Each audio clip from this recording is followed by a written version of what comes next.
for this second masterclass for Maison des Scénaristes here in Cannes. And for the second masterclass, we are happy to welcome Abu Bakr Shawky for his film Yomedin, which is in competition, official competition. Welcome to him.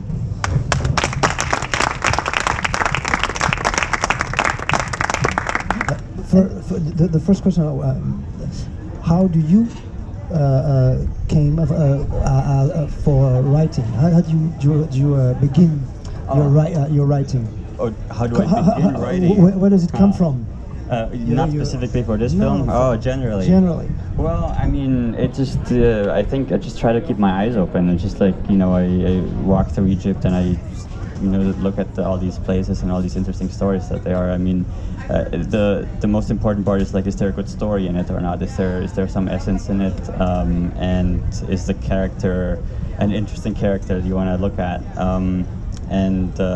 Yeah, the writing of this specific one took me like around a year. Like I was like, I front to back, it was 3 weeks to like write the first draft, but then actually, you know, the first draft is always the draft that you kind of just put aside later. Also, it like went through so many stages because in the beginning I wasn't even sure if I wanted to set it in present day Egypt. At some point I wanted to set it in the 60s. Just because I felt like it was a more interesting time there. And then I took away that part and it just like went through so many different stages until it is what it is now. Did you have at that time several topics you wanted to talk about, or that was this main story focused on, or you had several ones you had to choose?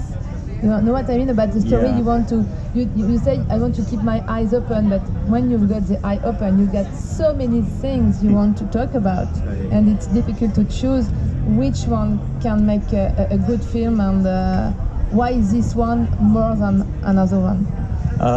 Well, the decision was at some point when I graduated film school that now I have to make my first like feature film. I did a bunch of short films, and throughout the years I had already written a number of scripts that were just, you know, just stuff that I wrote, you know, keeping my eyes open, seeing things, and those were like interesting ideas to me, and they still are. But that one idea, that the original idea of the leopard traveling across Egypt, I think it was, for me, was the most personal one. It's just because I knew that world very well through the documentary. I knew the characters, and I felt like I wanted to see something that is a little different that comes out of Egypt. I wanted to do a road movie that doesn't center around Cairo, which is, you know, I feel like a lot of films in Egypt are very Cairo-centric, and they just talk about that world, and I prefer to, you know, it's a very big country, and it's very vast, and there's, you know, I wanted to show some minorities that, you know, like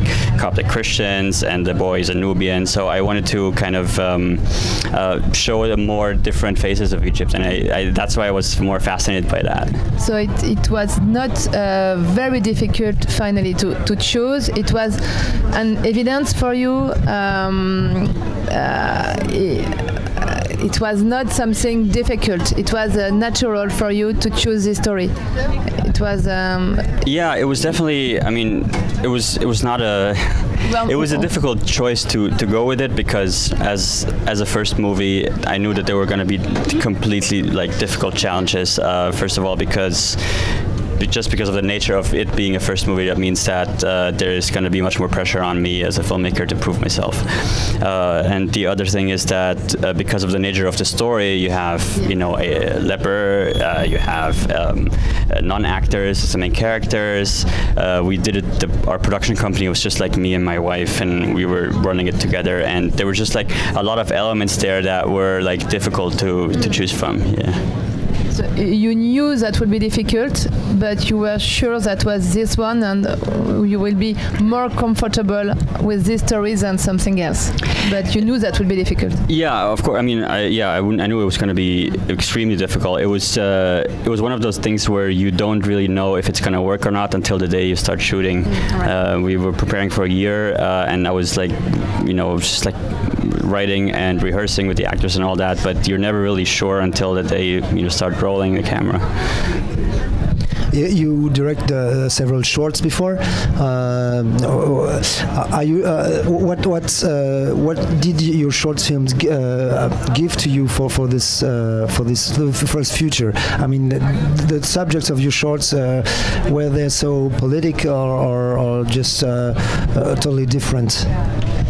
I did, I mean, apart from that short documentary about the leper colony itself, which taught me a lot about the world there, it was mostly documentary things that I did that kind of mixed the idea of, like, you know, politics with history, with like family, things like that. I liked that idea. I did a short film called Things I Heard on Wednesdays, which was originally meant as just like a really short film to, it's like a homage to my grandfather who had died, and I just wanted to make a short film about him, and then it just became, you know, a little bigger and bigger, and it turned out that there was a lot of politics involved, because I ended up telling the story of my family throughout the 20th century, Egypt, and all the political events that happened, which wasn't the original intention, but it kind of like went in that direction.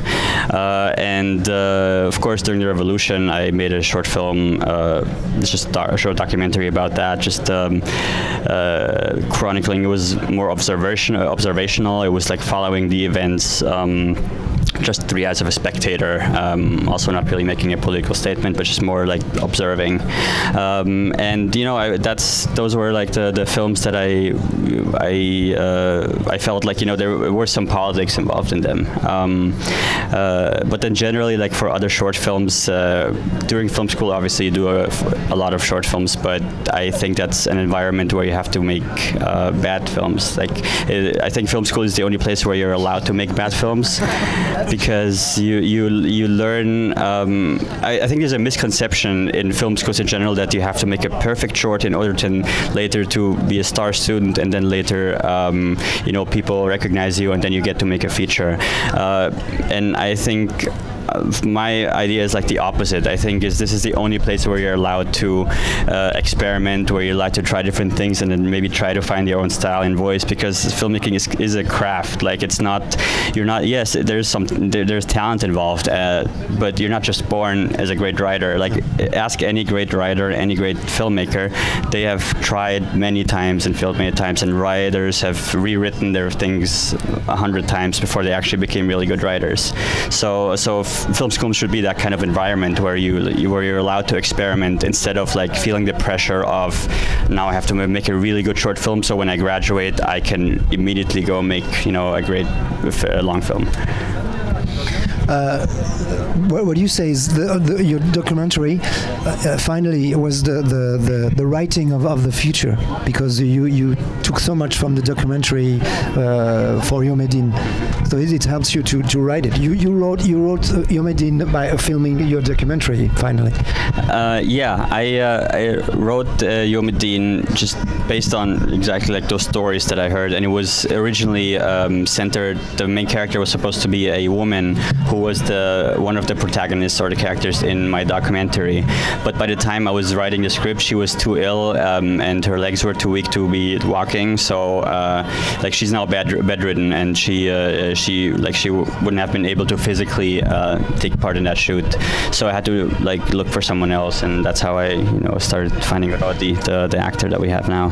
The actor, you met him during your documentary also? No, that was a complete coincidence. I actually didn't meet him then. I met a lot of other people, but then when it was time to, I realized that the woman wasn't going to be able to be in the film, and it was time to like look for someone else. And I asked around like who would be interesting for it, and I met, you know, they told me to ask for this guy Rodi, and I met him, and as soon as I saw him, it's just like, he was just a magnificent character. He was just a really, like, he was a lovely guy, and he was, you know, he wasn't shy, he was just funny, he was very joking, and he was very jovial. He's like exactly what I was looking for the film, because the film was supposed to be upbeat and not depressing or like taking you down. And and I just felt like this guy would be just great. As soon as I met him, I was like, this is the right person. Did you have a first draft when you met him, or did you wrote it with this actor in mind? No, I already had the script written. It was ready, and I kind of knew what I was looking for. It was just, it was just like a very difficult. Again, it was one of those things that you don't know if it's going to work until you're there, because you write a film with somebody with leprosy as a main character, but there's only a very small pool of people to choose from because there's not that many lepers, right? And on top of that, you have to find someone also who who would fit the character. It's not just any, can't just take anyone, and that was like the big risk for me that I was worried about in the beginning. But I was so lucky that the first person that I met, honestly, was the right person. Like, it's just like one of those coincidences that really just happen in film, like 1 in a million times. You wrote the script with this woman character in mind. So was it difficult to adapt it to this new actor? No, because it wasn't supposed.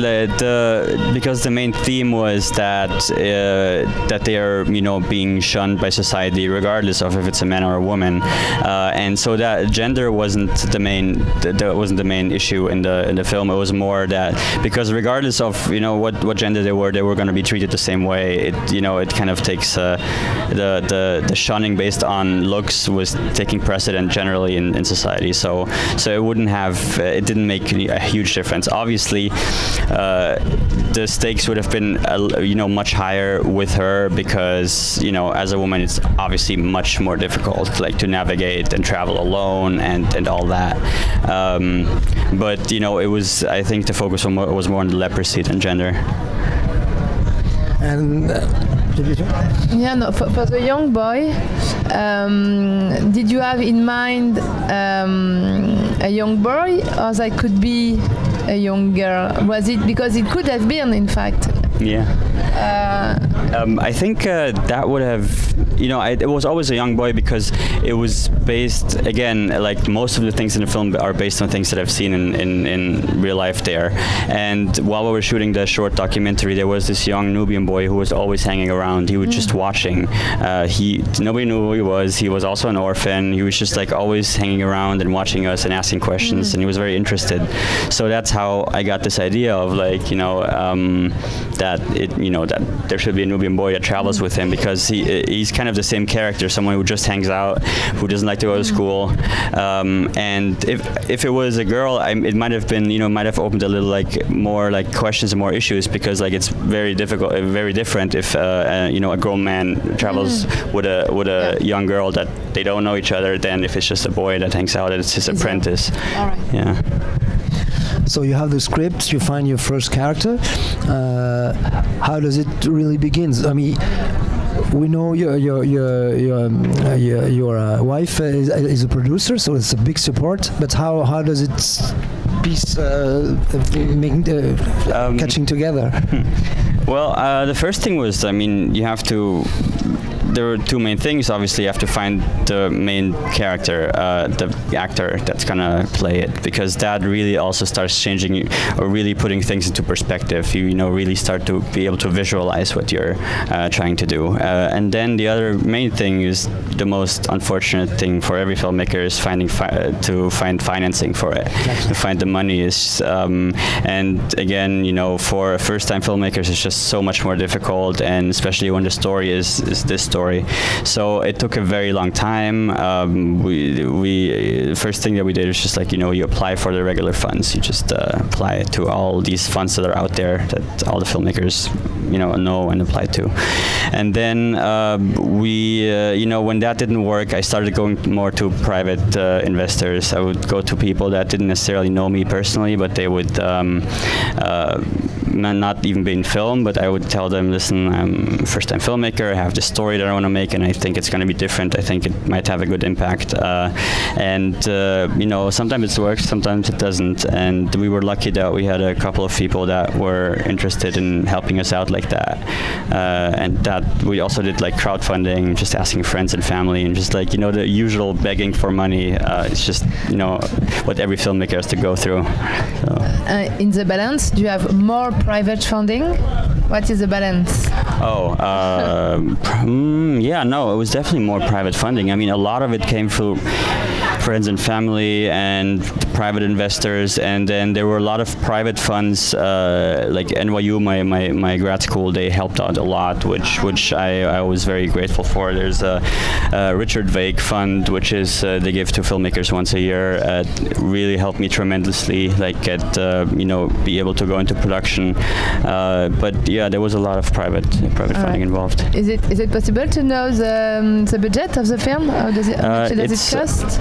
I don't know what the exact number is, like the final number, but I can tell you that it's like in the range of, to shoot, like not without post-production and everything, we just went in with like between $200,000 and $300,000. Like that was our budget that we had. Okay.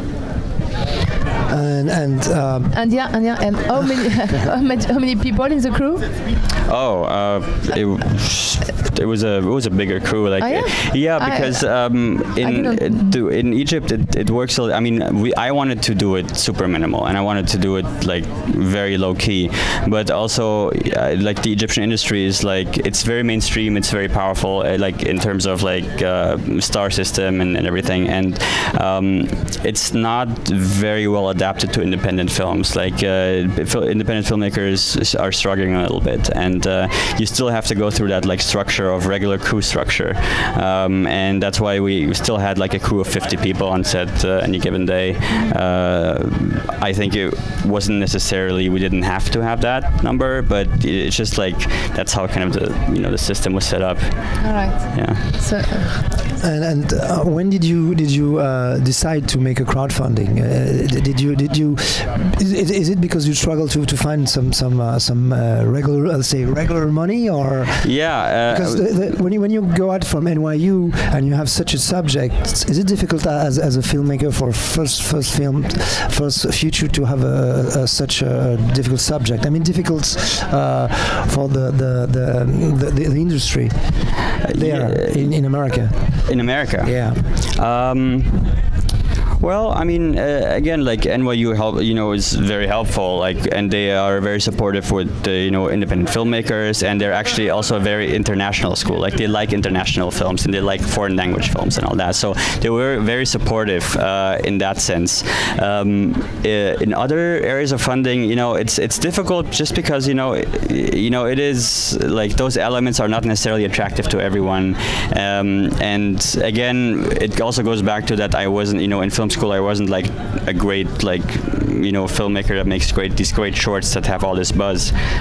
So that was a little difficult to then get more funding there. And so you found the money. Did you know all the locations already? Did you shoot already there, or did you have to go? So while researching for the script, I should have probably mentioned that earlier. So while researching for the script, I took my car and I drove all across Egypt until like that's an important point to mention. I drove from Cairo to the border of Sudan, so from north to south. I wanted to recreate that same journey in a way, just to see what is out there and just to like really find the right locations and see what exists out there. I think Egypt is like a vast country, but I think we also, as Egyptians, don't travel a lot in it, and we don't know that much about what is there. So that's why I wanted to like see it firsthand and have an idea of what is there. And it also helped me later when we were shooting the film, because it's very difficult for an independent film crew. The most of the industry is based in Cairo. It's based in the north, so it's difficult to like take an entire film crew to south and like shoot there, because it just, with the budget that you have, it just will blow out of proportions. So it was easier for me, because then I was able to see what are the areas that we can find that look similar, that are closer to us, that we can just drive to, that we don't have to like take a plane to, or like that we don't have to spend a huge budget to put up the crew in the south for like weeks and weeks. So that was important to me. And when you drove through Egypt, did you have something already written, or just notes or something? When I was traveling, yeah, I had the first draft. Like I had the draft, so I knew, I knew what the film was, and I knew the stations that we wanted to hit and the things that we wanted to see in a way. But I wanted to, have a look at myself at the locations, because the country, like in the road movie, it has a very specific kind of charm to it, that the country becomes its own character, and like that backdrop of Egypt becomes its own, that environment becomes its own character, and I needed to see that. So I knew kind of what I wanted. I had an idea, but again, the first draft is always the draft that you throw out. So when I actually like went and saw things, it just you get a much more different vibe. Did you have some hesitation or about the end of your film? Was it clear for you about this choice, or did you have some other option? In what I don't sense? know if we can. Can I talk about the ending? I don't know. Okay. Yeah. No, but I don't know if you. I think you can answer without saying. Okay. Maybe. Well, in what sense exactly? Like. From my point of view, I was extremely sad because you get this relationship, and your main character is like a new dad for this child, and as a dad you have responsibility for his future, so you have in balance what is good for you and what is good for the child. Okay. And the place where he come back, right. The place where he was living, and the place he can live now. I don't know which one is the best, but which one is the best for the child? Right. That's a good question. Okay, so that was actually a very long discussion that I would have very often while writing the script, like just because it does make sense, of course. But here's the thing. So he clearly asked him that what really matters is like, what does the child want? Does he want to be left? Because really, what if let's say he leaves him there because it's like the real world, but then he just leaves a child, abandons him in an outside world that he doesn't know. So this is the question is, does the child really want that or not? It's very clear. I think there is no hesitation at all about what the child wants. It's to stay with his dad. No hesitation at all. So we know he will follow him wherever he goes. But so your main character has to do the right solution and not to think about him. And so that's. But I think the decision is not about the child. The child, it's clear, we know. Yeah. But more for the. For his new dad. Well, in a way, again, if let's say he does make the right choice and he leaves him there, that then means it means that he's basically taking a child all the way to the south and just left him there in an environment that he doesn't know, and that would be. He could stay with him. With him. With the child, they could stay together.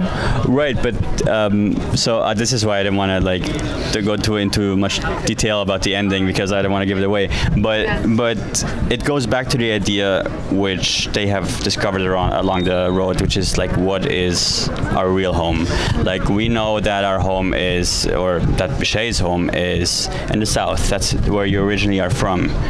But home could be a lot of things, and if they discovered on the road that maybe it's actually somewhere that they didn't expect where it was. All right, I understand. I'm sorry I can't go into too much detail, because then, I have a question about the beginning. Okay, I can talk about the beginning. The first shot of your film, you see this leprous guy. He has a terrible face, and he has hands like really small hands. He has no fingers at at all. And this is first shot of the film, and you see, okay, this is the main character. As a spectator, you see, as an audience, you see, okay, this is the hero. My God, I'm gonna stay 1 hour and a half with this guy. How does it affect you as a writer to begin with this, and how do you manage to keep this till the audience is captivated? You understand what I mean? Yeah. I mean, that was something that I think I took it from my own experience with the leper colony when I was shooting a documentary, because obviously when I went there the first time I was worried. Like, it's human nature, and it's not like, it's human nature that you get a little worried about what might happen, even if they tell you before you're not gonna get contained, you're not gonna get leprosy yourself, but you're still, it's just human nature that you might be a little worried, right? So, but I noticed that my own experience there is like, if you spend enough time with them, if you look at a person long enough, you start forgetting what they look like, and you start seeing what character they are and what they're like inside. And just based on that experience, I knew that like, if you make a film about it, if you show the character long enough instead of hiding him, then people will start forget what he looks like and start seeing how he behaves. That's exactly what it happens, because after 10 minutes, the first people who are boring this guy, you just want to kill them. But what I was asking is, as a writer, when you begin a story, you can ask yourself, my God, can I do this? Can I? Is it gonna work? And that's what the question. I mean, I knew that it worked in my own experience, so I knew it from my personal view it worked, and then in terms of like in cinema, is it gonna work? And that I took, an example from like, other films that came before me, which I think the most prominent one is Elephant Man, David Lynch. That, you love that character. John Merrick is like he looks extremely deformed, but you look at him and you love that guy, and you're crying at the end when he dies, and it's just an amazing, for me it was like a very profound experience to see that film, just because like human nature is gonna like just tell you, oh, you're gonna be repulsed by him, but then just because the camera stays on him for so long, you realize actually there's nothing wrong with that. Yeah, you forget everything. Yeah, you forget exactly. After 10 minutes, it's just like anybody else. And you're just like asking yourself, what do other people react like that? Yeah, why are you like that? Yeah, exactly. And I think that's like why I kind of felt it works. It can work like that, just because Sure, it works, but just want to ask. It was, again, it was like a huge risk. You never know what's gonna happen. But like just because I saw that it's been done before and it worked for me, and because it was also on top of that was my personal experience when I went there. Then I was like, it has to work. Like, why? People are good people in their core. Like, they might be a little scared about others, but like in their core, if you present them with a good character, they will like empathize with them. Yeah. And you have a reference about Elephant Man in the train. Yeah. You say when everybody is fighting him, and he said, "I'm just a human being. I'm just a human being." Yeah. Right? Yeah. That was that film was such a big inspiration for me that I really wanted to put something in there. It was like, this is a direct homage to David Lynch from that scene, because like he's saying the same line. The one difference is that this guy is, in David Lynch's film, it was a guy. It's an actor with makeup, but I felt that this could be done again with someone who is actually afflicted by this condition, by a deformity, and set in a completely different world. It's just, I wanted to pay homage to that. And you have different levels in the films. You have a political level, because his work in comment on dit, une décharge déjà? Comment on dit? Oh, in the Garbage Mountain. Yeah, in Garbage Mountain. And there's also a religious level, because you have the Muslim, the Christian, and the Nubian. Tell me about what you want to say about Egypt. You are very critic about Egypt. You think I was critic? Yeah, I mean, you ask a lot of questions about Egypt, because there's those fundamentalists, Muslim fundamentalists. You feel the pressure of these people having the hand on the country. I mean, they're coming. But how did it end? That scene. Of course. Yeah. So. But. Yeah. It's present. Sure. Questions have been asked, but I wasn't trying to make a big political or religious statement. I was trying to just show people as they are. I mean, you can talk about politics all day long, but nothing will happen because it's just talk, and nothing really ever happens and changes for people. And I wanted to talk about Egyptians, just about people themselves and them struggling and them trying to get by. And if anything, I think I hope I'm showing like a more beautiful side of Egypt, because it's like I'm showing it as a very interesting place. And of course, no, it's not what I want to say. Just I want to say that you say it's a beautiful country, but there's a lot of problems. Right. I mean, but that cannot be sugarcoated. Like, there are a lot of problems. There are other problems everywhere. I mean, there is this running theme throughout the film with bureaucracy and how it's actually very inhibitive and everything. But then, you always notice that bureaucracy is like a very universal, like international thing. Like, I go through bureaucracy all the time when I'm traveling, just to the United States, for example. I always like have to like go through a bureaucratic process as a Muslim, as an Arab. It's like it's always a difficult thing to do, even though I've lived there for like 5 years or something. So that, and then at the end, bureaucracy kind of turns out to be a blessing also, because that's how they find out about Obama's real, origin, or that's what we think we are, because we don't really know if that is Obama or not. Like, they assume it is because the government is so organized that they actually are able to find a paper, a document, but we don't really know if it's him or not. But to go back to like the question of like, religion and society and all that, I think that, with the scene of the Salafi, the fundamentalist guy, in the beginning, obviously there's this kind of threat, but just because they were forced to be shackled to each other and they spend enough time just next to each other, they kind of figure out that all these differences are just stupid. There's no reason for any of that. So I guess that's what I was trying to do.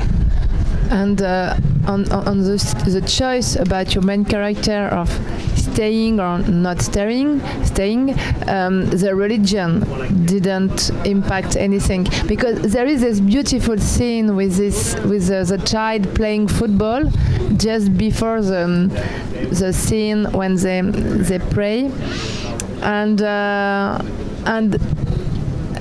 they had to do this final decision at the end of the film. So this religion aspect didn't impact at all the final decision. The final decision. Of leaving or staying. Oh, yeah, in no. your story, when you were thinking about this choice. Yeah. I think for me it didn't matter. Like, it didn't matter at all. Like, it's never brought up between Obama and Bashir that this kid is Muslim and the Bashir is Christian. And like, it's never brought up. It's never a discussion between them, really. And all these moments, these little moments where he is confronted by it, like for example in the mosque when he says, "Do you want to, you pray?" This is just, instead of it being a political statement, it was more like, what would any person do that's in this situation? Would they want to be like, no, I'm Christian, I'm not going to pray, and then get in a whole discussion about why he's sitting in a mosque? Or will you just be like, okay, you know what, I'm just going to get this over with just so I can spend the night here? Like, I think it's just like a human nature where you're just like, let's just get this over with. Like, they're not like deeply like trying to make deep statements. They're just like trying to live. Yeah, the film is the story is at the beginning very sad, but you wrote it as soon as it is too sad, you just put a touch of humor in it, and it lifts up only to be very human and not sad at all. How did you make it? I mean, you wrote it. That is based on two elements. The first one is that it's a very Egyptian trait to be humorous about the most sad and depressing things, and like Egyptian people generally throughout history have this interesting trait that like they laugh at funerals. Like it's they make crack jokes about really like bad situations, and in the face of poverty and misery and like a lot of like difficulties in life, they take it with humor and take it with a good spirit. That was the one aspect. The second aspect is that I really saw this in the documentary, like when I was shooting the documentary, that the residents of the leper colony, they're not wallowing in self-pity. They're not like crying about their condition all day and just like look up in the sky and say, why did you do this to me, God? Like they're more, they live their lives. They know what's happened to them, and they just look forward to a day when everyone's going to be judged based on their their character, not on their looks. And I really wanted to do that, to put that in the film, because I feel if I made this a depressive film, if I made this a film that was not that was not that sweetness of like having it being a feel-good movie, and if instead it was a film that was just very dark and brooding, then it wouldn't be realistic. It's just like that's not what these people are like, and would be doing a disservice to the people there. And Bichet is how do you say Bichet as a character, he's a leader, but he's agnostic. I mean, is it on purpose that every time he has contact or he has a purpose of God, he just like not interested in. I mean, at the end you have he goes in the mosquée, comme on dit. Mosque. Yeah. He goes in the mosque. He sleeps in the mosque, and as a spectator, you just say, maybe he's going to turn Muslim. I mean, he's going to be Muslim, but not at all. I mean, it has nothing to do with that. But it's the same with the other religions all along the film. Yeah. It's like God. I mean. Is it like he's asking himself, is there is a God? Why am I like this? Right. Is it? Right. So there's two aspects to this. So if he's not looking at God and saying, why is this happening to me? He's not. There's no blame on that. I don't think he would directly be an agnostic. I think, like I was saying, that he is just trying to live and get by. So if he wanted to make even as a religious person, if he wanted to make a big statement about his religion and be offended, then he would first of all he would respond to the people in the garbage mountain, and when they made fun of him, and it's like, oh, you as a Christian you can only marry once, you can't marry more than that, and he would just stand up to them and like really like start yelling at them. Or in the mosque he would be like, no, I'm not gonna do this. But really for him it's just like there's so many hardships and everything where he's just like, I'm just gonna pretend, it's fine, it's not we're not, what are we gonna lose, because also it really goes back to the idea is like, who's the judge? God is gonna judge me for he knows that it's difficult. I just want to get this over with, it's fine. Like he's not gonna go to hell for that. And I think the main the main thing that should be said about this is that it doesn't matter. Like it doesn't matter when I was just saying that the other day that somebody said that all of humanity's problems can be solved by just two people sitting quietly in a room together, and it's really just like if you sit together with like someone else and with different religious background, it's just it doesn't make any, like, who cares? Like, who cares? What we have to talk about is like what we believe in is like as characters. What is a good person? But I believe whatever you want. I don't as long as it doesn't interfere with my own with my own liberty. So. I have a question about Obama, because the story is about having the truth and fighting against lie, because about his dad saying, "I will come back and pick you up when you will be when you will not be here anymore." So about Obama, does he find the truth about his family? Because I think in your film you stay a little bit unclear, voluntary. We don't know really. Is he Mohammed or not? Yeah. I think Obama doesn't believe really that he finds the right paper, and because he said, okay, I was not my date of birth is not October or November. He knows it's not the truth, but everybody wants to tell him, okay, that's the truth and leave it. Okay, that's fine. You find it. You know what I mean? Yeah. Was it on purpose or something? Yeah, I think I wanted to be I didn't want to make a 100% clear statement on this is Obama and this is his real name and this is where he was born, because the reality is there's no way to really find out. But at least there is some comfort to know, this might be me. It's more likely than not that this might be me. The boy looks like me. It's the same date where I was living here when I was born. So it makes sense. It provides some comfort to him, just in the same way as like the ending when Bishai finds out about why his father never came back. It provides some comfort. If not, it's not a perfect solution, because there is no perfect solution, but it provides some form of comfort to him, just to know where you're from. I think it's always very interesting to ask people like where are you from, just generally, because it says something about a person in a way, and if people don't know that, it's difficult.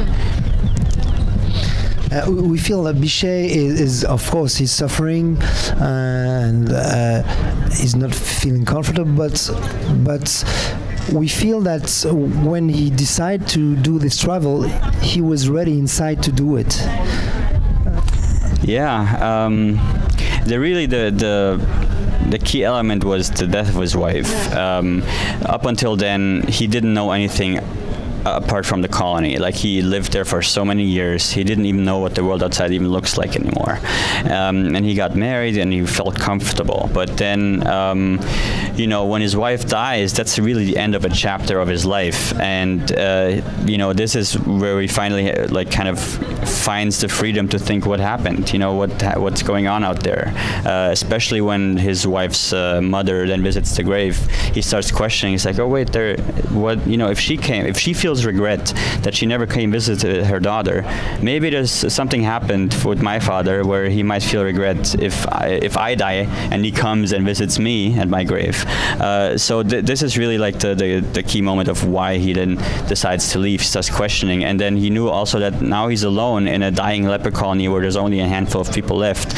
So is he waiting for extinction? Is he waiting for everyone just to die? He wants to know what happened, that makes the decision easier. But the way he lives this adventure. He get out of all the situation. I don't say easily, but it's very naturally. So that's why I say he was ready. Maybe he didn't know that. You just talk about on the road. Yeah. Oh. You say yourself. You say you can do what you want. It doesn't affect me. Do what you want. This is the way he is during he's on the road. He's. Yeah. For him, I think maybe it's just complete naivete, because he takes a donkey cart to travel across Egypt. Those things are very slow. He's not gonna get anywhere with that cart. He's not gonna get very far. Although he did get very far in the film, but that was just more luck than anything else. It's just pure. It's like someone who's just I'm gonna leave this world now and I'm gonna travel across this country and see what happens. I have no expectations. He travels with 150 pounds. That's the equivalent of what is it now? It's $9 or something. It's $10. It's nothing, and that's what Obama was telling him. Is do you think that money money was gonna get us anywhere anyway. So he was just like, he just wanted to go and see what's out there. It's complete naivete, and well, all these things that happened to him, he just like, sometime in the beginning he was like, he's not even sure why people are like treating him badly or making fun of him, because for him it's just like, oh, I'm happy to be outside, I'm happy to be on the road, until he then later realizes it's a little tough. So to get back to the end, how did you choose the end? I mean, did you have this end in mind from the beginning, or did you need to ride across Egypt and all the writing process to get to at the end? To figure out what the ending is. Exactly. That was also like honestly like the longest thing that took me to figure out. It was just like, how is it gonna end? Because I think we should always like maybe not end the way that the character expects it to end, but how he deserves it to end, and especially if he struggled to get there. So he might not get exactly what he wants, but he gets what he deserves. So it was a difficult choice to make. Is like, what is he going to find there? Is he going to find anyone or not? If he doesn't find anyone, then what was the point of the trip? If he does find something, what is the good explanation of them never coming back for him? So that was a very tough one, because without getting into too many details, we had to explain, if he does find someone, why does nobody, why didn't they come back? Like, what could possibly be a good explanation of them abandoning him there and never asking about him again? There really isn't a good explanation for it. And at the same time, hopefully that's what I was trying to convey, is that when you hear an explanation, it kind of makes sense, because it is an explanation not based on like ego, but it's based on care for him. I think it's also there's a word coming a lot in your film is la peur, c'est the fear, and he often says that I'm fear about doing something and going to push to go further, and when he arrives to the goal, no fear anymore for him and the child, because it's like the child will help him. So I think finally the end is there to go to push your fear further, but in some points when it's done, you know what I mean? And I mean, in terms of fear, I think he also he experienced so many things along the road that nothing really matters after that. Like, what could he be possibly afraid of? Like, he's been throwing off a train, he lost his cart, he lost his, there's just like so many things that happen. And the fear to meet his dad, there's a scene absolutely incredible when he's in the mosque and he is like cowering, like Brody. And that's the main thing. He was afraid to meet his dad, and I think after that, nothing cares. In fact, he's like free. He's free. Right. Yeah. I think that the one final fear that he had, obviously, is like, you make this long journey, despite everything. But then it's human nature. It's like, then when you actually get there, you're like, oh, what now? Like, do I really go make that last step? Like, I know that my family is here somewhere, and I'm here in the village now, but do I finally make that last step? What if, what if they say no? What if they like, did I make this whole journey just so they can say, we don't want you again? Like, go through that shame and that disappointment again? To live again what he had to feel when he was a child, in fact. And I think like in the last, in that last fear thing, it really is the boy that then pushes him, give him that last step. And that's why it was important to me that the boy is not just a tool, like where he just like goes along, but he has no dramatic meaning whatsoever. But he's actually, you know, oftentimes the element that keeps the story going. This is extremely logical in your film. This is really a brilliant part. Was it clear for you how to play with Obama, the role, what he will have to do? Was it clear from the beginning? Yeah, it was. I always knew that it was going to be leper on the Nubian traveling, and the question then was, first of all, why is the little boy traveling with him? Then the second question was, if he is traveling with him, does he have any? Is there any meaning to it, or is he just there so it's a nice film and it's not just one person traveling and it gets boring? And I hope that, you know, I was trying to like answer both, that he was traveling with him because it was a necessity. First of all, because he hides in the cart, and then by the time he's discovered, it's too late to turn back. The second thing is that the second necessity is that Bichet is unable to read and write, and the boy is, so he can help him along the way. He can at least like read signs or things like that and help him out in other ways. And he ends up, you know, building him a little hat, and, you know, like he's just like, he is there for him. Yeah. He is his support system. And then, you know, the necessity of him being there, being necessary, just that he pushes the story along sometimes, that at some point they start looking for Obama's heritage and where does he come from, and again at the end he's the person that gives him that push in order to actually go through with the last step. All right, so it was something very clear and here from the beginning. Definitely, okay. Yeah. All right. Yeah.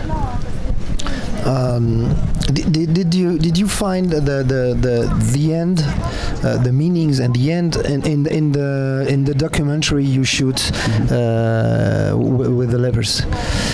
Did I find the meaning? Did you find the end of your film? Mm-hmm. Did you find the goal of your character there when you were filming this documentary? Oh no, did it help at all. Not at all. No, because that's the reason why I wanted to make it a fiction film and not a documentary if I made this role, because I could have also just like looked for a person that was looking for his family and then follow him and see what happens. But then the issue with that is you don't control the story, and, you know, the story kind of controls you, and I wouldn't know what to find, and it could have been something that's either not important, or it could be something that is not a desirable ending, something that's just too ugly to make into a film, that's too sad to portray, so you know, so the ending for me was something that I didn't see in the documentary. It's something that came actually very late in the film, very late in the writing of the film. Did I actually figure out, okay, this is the ending that we should go with? Okay.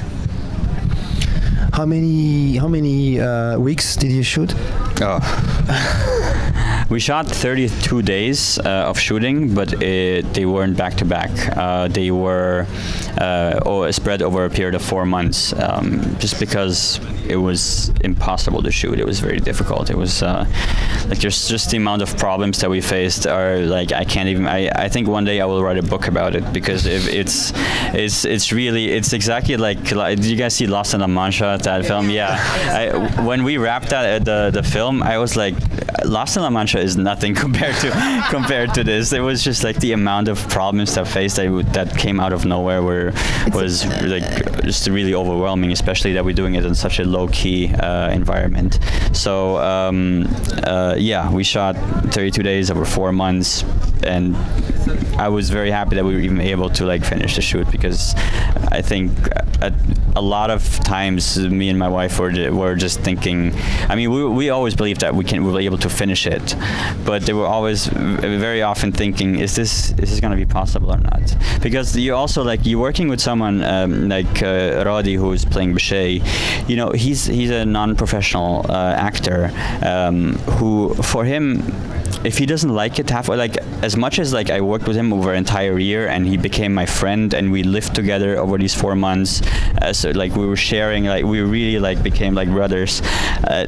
As much as that was the case, if he halfway through says, listen, I don't feel comfortable, I don't want to do it anymore, there's nothing, you have nothing you can tell him, because like it's not like if he's an actor, you can tell him, well, if you do that, you're not going to work again, like you're not going to find any other job.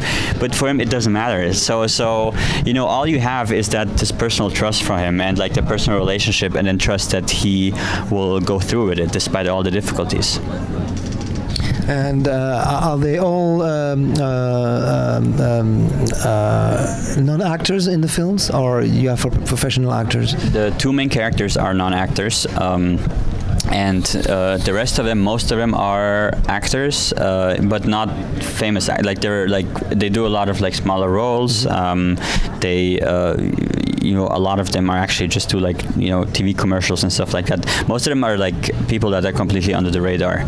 And then for I think one more key person that was a non-actor that I was very grateful to have was the guy with no legs, because that guy was just, I think, is really one of the really good people who we found.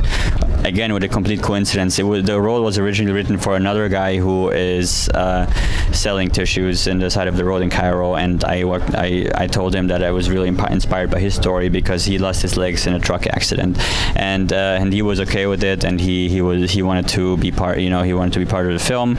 But then the day of the shoot, he said, I don't feel like it. That's the same thing, same fear that I had about Pichet. He said, I can't do it. And I told him, listen, I mean, we're standing here, we're already under the bridge. It was the first scene we're shooting with him was under the bridge in the fire. And I told him, we're already here, like you cannot just not come. And he said, sorry, I can't do it. And I said, okay. And the people that were surrounding us in that area, they asked me what the issue was, and I said, well, we need a, you know, an actor. And said, why don't you just get anyone? And then my wife said, or like someone in the crew said, well, it has to be a person with no legs. I said, really? That's it? I have someone.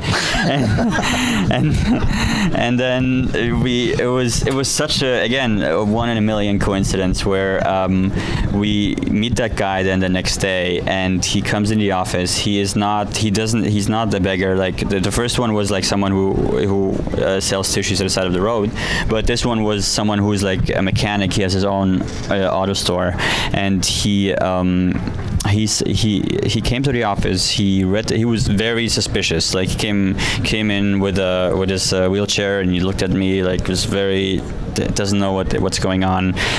He thinks he might be exploitative and everything. And then he asked to see the script, and I showed it to him, and he read it, and you know, looked at his scenes, and then 10 minutes later, it's like, this is me, I'm gonna do this. And I thought, this is just amazing. Like, I mean, it's not that I had like a big pool of like choices where I could be like, okay, I can choose from these 10 people. Like, and the energy that he brought there was just like, obviously we rehearsed a little bit, and I had to like, you know, prepare him also for that, because he's never stood in front of a camera before. But just the fact that I was able to do that, I was very blessed with that. And like on top of that, he is just also like such a funny person that he's constantly like, whenever he makes jokes in the film about his legs, that's what he was in real life. Like that, he would constantly like, there was one day he would make me feel uncomfortable, because sometimes I don't know how to you know, do that. He would tell me, you know, I don't feel so good, like my legs hurt a little bit today, and I wasn't sure how to answer that. And then another day he was like, you know, I'm sorry, today I came late, but I was so in such a rush that my socks are not matching. I have 2 different socks, and I'm always like a little shocked. I didn't know what to do, and he was like, just lighten up, you know, I'm just joking with you. It doesn't. I know I have no legs. It's fine. So that was just like that's again, and that's why it's a feel-good movie, because these people, they don't like just cry about the conditions all day. They just live with it, and they might feel offended if we keep treating them like in a belittling way and be like, oh, you're so poor, and so that's not what they want, you know. So yeah. Do you have an other example of magie du cinéma, problems that you had and with a happy ending solution? Let's see. It's full out. It's not give away too much from the book that I'm going to write. No, I'm just joking. Let's see. With with Roddy, for example, he was like halfway through.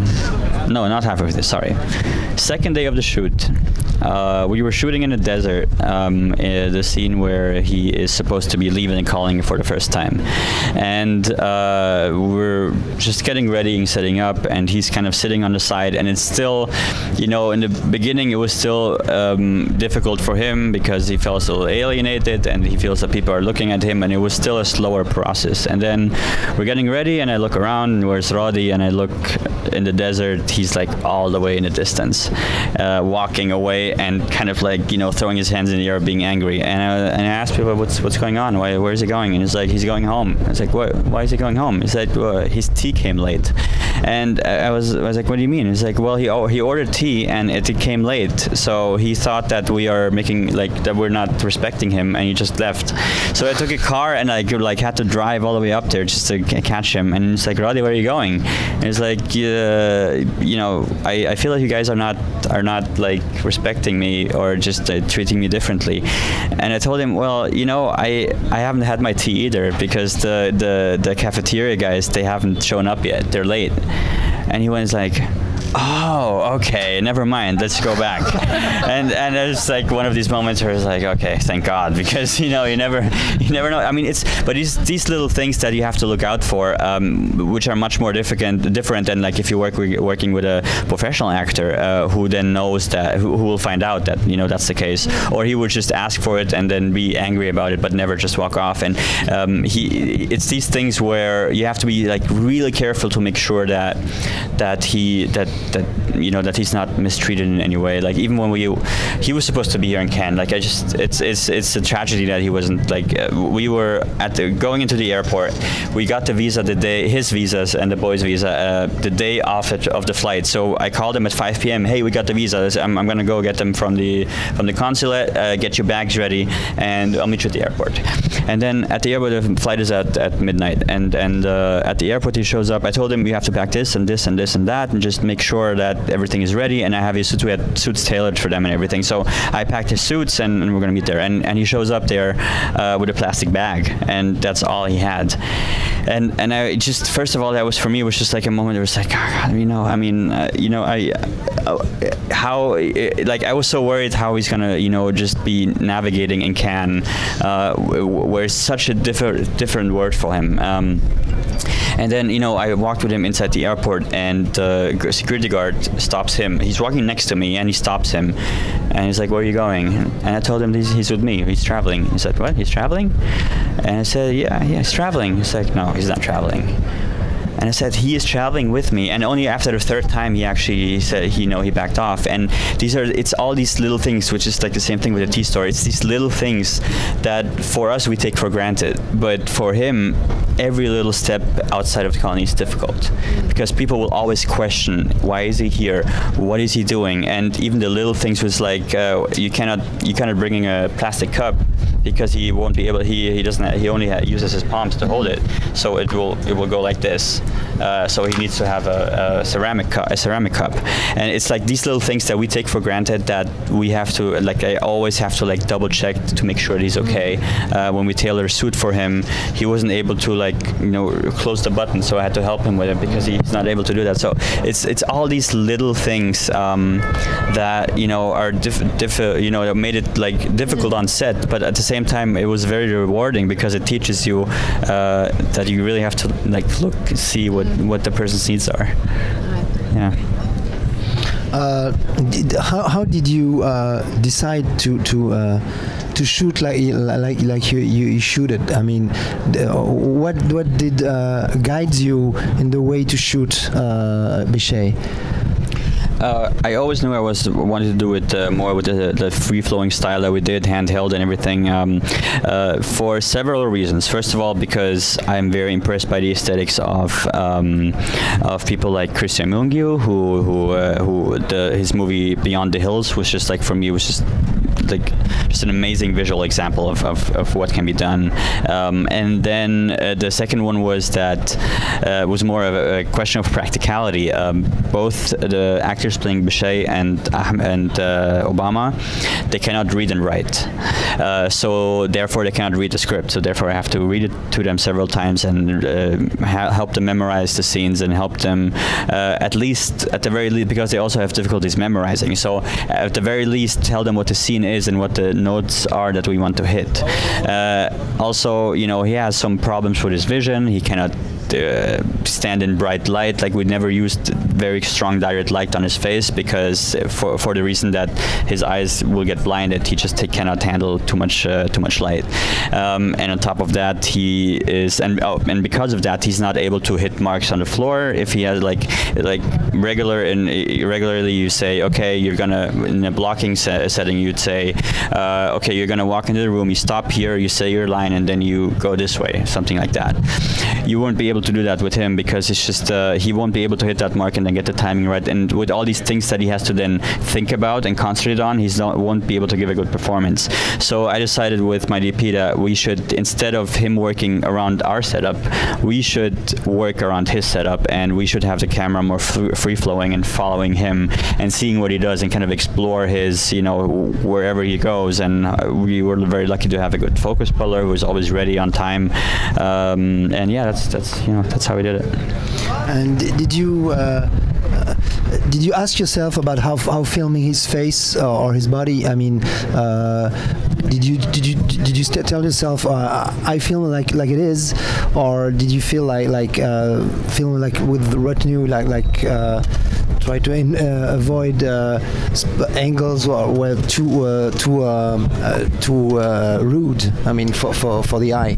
Yeah, so I didn't want to make it exploitative. Like, my biggest fear up until today is that it is exploitative. Like, because as much as you try to not make it that, you cannot sometimes control what people will see it as.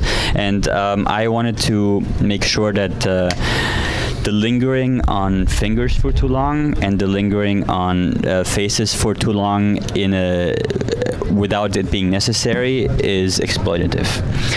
Unless I'm trying to say something, like for example, in the beginning of the film, when we're introducing him and he's on a donkey cart, there's a brief shot of him, you know, holding the reins and of the donkey and just like traveling. And this is purely just so because I wanted to show people this is how he is able to hold reins. Otherwise, you know, you just wanted to show them that. But I didn't linger on it for like an endless amount of time because I didn't want it to look like, hey, look at these guys' hands, you know.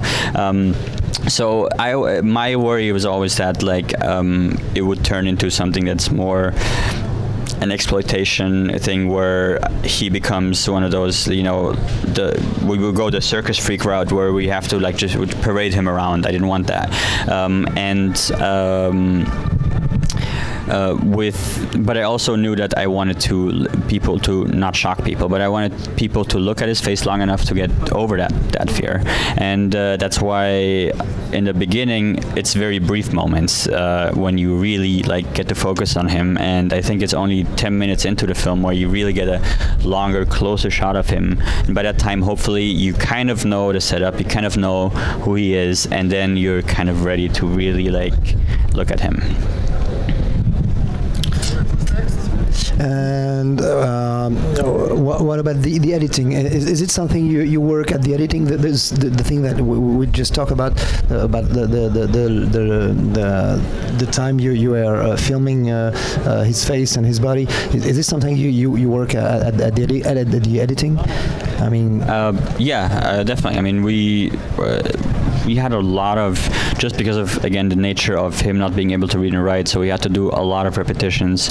But also, I didn't want to do repetitions that were, I mean, even with professional actors, when you repeat too often, they become self-conscious and start thinking maybe it's me, and then they don't give a good performance. So another tactic to avoid that is to just keep the camera rolling for a very long time and have him repeat it in slightly different manners.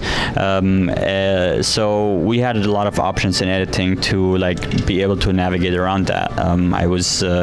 Sometimes we have 20-minute takes of a scene where very often we were in a situation where he wouldn't. There's a lot of dialogue in the film. It's a lot of very dialogue heavy. For someone who can't read and has difficulties memorizing, that made it very difficult for us to shoot it. So basically, very often you would just go, keep the camera running, and just have the scene go over and over again, do the scene over and over again. And most of the time, you won't get all the lines correctly the way you want it in one take. But instead, you get 2 good lines in this one, 2 good lines in the next one, and I was able to then figure out this is exactly luckily we had so much prep time that I knew exactly what I was looking for in this performance. So I knew that, okay, that one, when you said that line here, this is the one I want, and then in editing we had a lot of really good choices. Then it just gave us another opportunity to really be able to tell that story. Did you shoot with several cameras? No, it was one camera only. Yeah, we shot. Wait, did we shoot with several cameras? No. It was always just one camera. Purely for budget reasons, we couldn't afford a second team to do another camera, but also just because it also limits your choices, because the nature of our shooting was that we were following him. We're not sure where he's going to end up, and if you have, as soon as you have 2 setups, you really limit your choices, because then that means he has a very limited area where he can move around before you start seeing the other camera. So yeah. And what was the most difficult scene to shoot? The most difficult. If there is one coming like this without too much thinking? I must say the father scene was just the final scene was very difficult. Yeah, it was difficult for a lot of reasons, just because. On the train? When they're on the train? No, the scene where he finally gets to the village and meets who he's supposed to meet. Father. It was difficult for a lot of reasons. Is that the expectation is always that it has to be an explosive climax. Yeah. And I wanted to do. There's this saying is the world would not end with a bang, but with a whimper, and I kind of wanted it to end with a more of a very low-key whimper, and it was very difficult to have that, especially that this is everyone at the watching that movie will be waiting for that one scene, so it can't be anything that it had to be in terms of performances, it had to work just in terms of timing, all these things. So it was very difficult, and luckily also because we shot so much that we had an amazing editor who was able to also give us a lot of really good options to help us with it. But that was definitely one of the more difficult, that I was going in being very nervous doing it. All right. Yeah. Okay. Thank you. How many time was the editing? Oh, the editing was over a period of I think 6 to 7 weeks. It was longer because we were also we were doing it in New York, and we had full-time jobs, and the editor had another job. It was just we were doing it on such a low budget that we were just finding weekends and little days here and there in order to get it done. So 7 to 8 weeks just until we locked picture. And how is it working with his wife as a producer?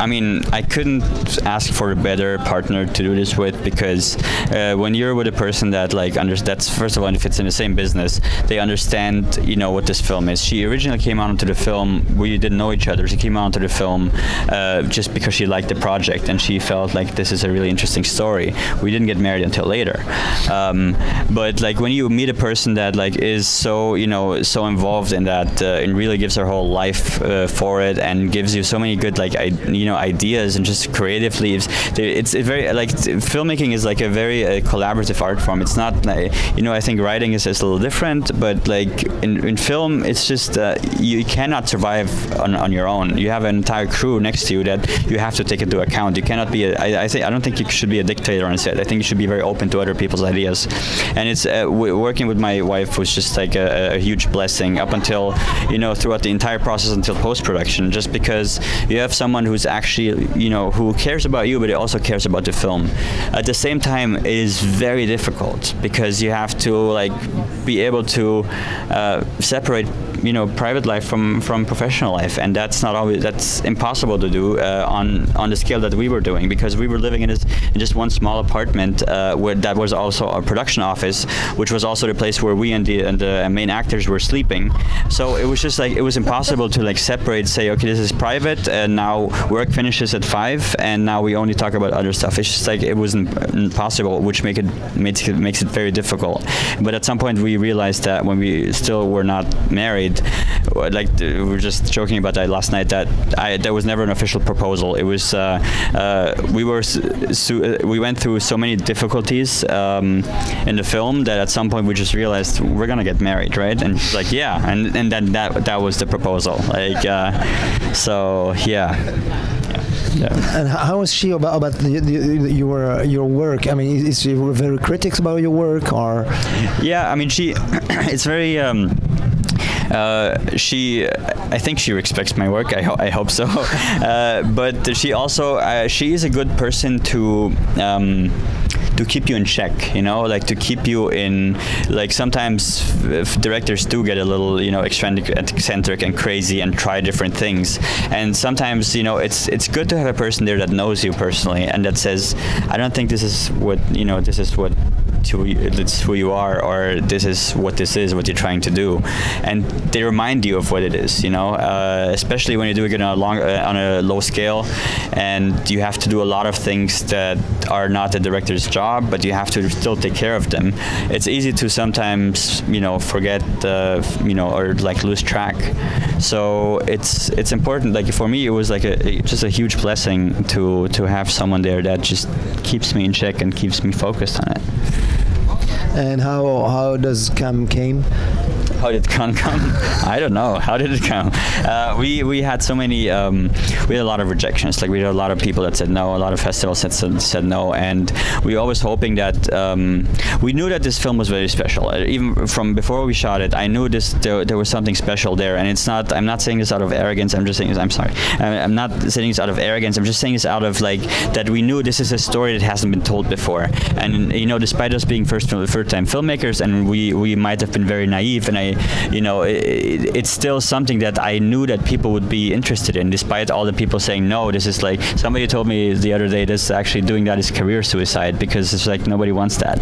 And I think me and my wife, just because we believed so hard that it's possible, we kept going. Otherwise we would have given up a long time ago. And Cannes was, for us, was like obviously a dream, but when we had, you know, the last of the rejections in February or something, or in January, I thought it's impossible to happen, because sometimes you need, in festivals it's also like a little political, like you have to like have some leverage, like if you get into this festival then can use it against this festival, you know.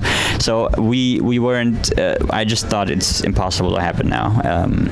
And when we got in, we were supposed to be in Uncertain Regard first, and the night before the announcement they called us and they said, you've been bumped up to main competition. And that was just like a, you know, huge moment for us, because for us, I felt like it was a reward of like a lot of hard work that we put in, and you know, I mean, there's no better place to be than Cannes to show your film, really. So yeah. My stupid question. Stupid but favorite question. Where were you? Sometimes when something very important for you arrives, you just remember perfectly where you were, what you were wearing, exactly, you know, the situation. What were you doing when you heard? had? Oh, yeah. Okay. So we were on a conference call. Because we already knew we were in Certain Regard. There's two stories. There's one where we found out about Certain Regard, and then there's one where we found out about main competition. Which one do you want to hear? Both. Both. Okay. So for Certain Regard, we had zero expectations. expectations. We had zero hope, and we thought that we'll see. Hopefully, we get some other like premiere somewhere else. And I got a phone call from our co-producer who has been like handling a lot of our publicity and a lot of our connections and stuff. And he calls me and he's like, Abu, are you okay? And I was like, yeah, I'm fine. What's up?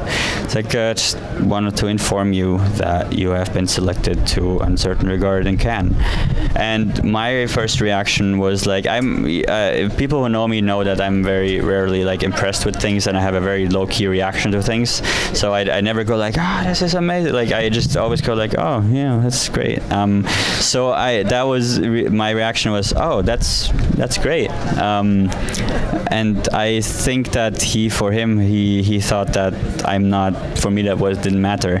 But it's really just that I was so shocked that it would happen that I didn't really know. You can't really describe, there's no way to really describe it. And then the one with main competition, that we were on a conference call with him and my wife, who was then in New York. We already knew we were going to go to Cannes, so she was in New York handling all the deliverables for the festival, and I was in Cairo, and we were also on a phone call with Vincent Marval, who's the head of Wild Bunch, just discussing like the strategy in Cannes and stuff, and he talking like on 3 different continents, because everyone was on a different in a different country, and it was late at night in Egypt, and I think they were still meeting in Cannes to decide, and then Vincent went away. He said, I gotta take another phone call for 2 minutes, I'll be back. And we were still talking about other things, and Vincent comes back, and that co-producer jokingly asked, what is it? Are we making competition? And he said yes. And he was like, wait, what? Are we making competition? And I said, yeah, you want to make competition. And that was, of course, like just another one of those moments where I didn't know how to put it in words, but like everyone else was just like screaming and yelling, and just like it's difficult to describe something like that for a first-time filmmaker, for some, for people who have gone through this for 5 years with a lot of difficulties we didn't expect, and it was just a very big blessing. Yeah. Okay. Question? Question I will ask you, the public, if he has some question for you. I was wondering if you, throughout your process, if you changed the story, or did you explore other things, and when did you feel like it was the right time to share with the world? Wait, when was it the right time to share what with the world? The film with the world. Like when do you? So basically, did you rewrite in post-production? When I say rewrite, I don't mean like did you change everything, but. Well, the core of the story in post-production didn't change. So like it was still the same thing from beginning to end. What did change was that there were a lot of things that we took out. We had a lot of scenes that we had that we took out because I felt less is always better. It's just, there's this. I think there's sometimes this expectation that like, if it's dramatic, everyone has to be crying, and it has to be like this big thing. And we had a lot of scenes where I felt. I think we are already saying that somehow. And if we keep it out, maybe it's better if we keep the audience guessing. So there are a lot of scenes that are not in the film. That's the main thing that changed in post-production. Good. So it's very impressive to hear you talk about the process of the film also, and I definitely think that you should write that book and maybe shoot the film Lost in Egypt because, and it leads to my question, were the difficulties, did they trigger the way you shot the film? In a way, the fact that you went through the documentary and that it was so difficult to make, did it change the way you wanted to get something out of it? Better than if it was easy? Right. What it changed is that I think sometimes artists or filmmakers they work better with limitations. So all these limitations that we were facing, all these difficulties, they actually helped us in a way, because then you have to start figuring out what is a better way to do it. Like, what is a better way to do it with what you have? Initially, in the very first draft of the film, the ending is that they're just walking away on the train tracks. And then at some point I said, well, if it's a feel-good movie, it has to be a little bigger than that. It has to be, it has to be more joyous than that. So let's put him on a train. And then I said, okay, let's put him on top of a train. And then it turns out that actually you can't just get a train in Egypt. Like, you have to go through a lot of channels, and you have to pay a lot of money, and also you pay by car. So and the amount is like a ridiculous. It's like an amount that's like way beyond our budget. So I wanted an entire like full train. There's this great French film from 20 years ago. It's called Train of Life, Train de Vie. It was this I forget the director's name, but there was this really great scene where there's one of the characters just standing on top of a train and just like really enjoying the air that's coming against his face. And I wanted to do something like that. And then it turns out we don't have the money for it. So it turns out we just have one train car. That's how much money we had. So I thought, because of this limitation, let's turn the story into this. Like, there's no train in that stop at the station, and the one train that's coming by is just this service car that's really terrible and shitty and like is barely running.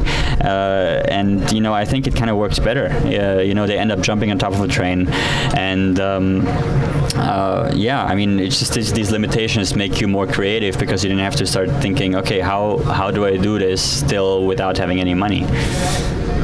And this is also a part that you learn in documentaries, I guess. Yeah, of course. Yeah. Thank you.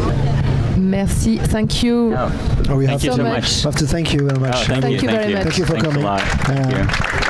Finger crossed. Thank you. Paul Thank you so Palmares. much. Oh yeah. Okay. Thank you. Thank you very much. Thank you.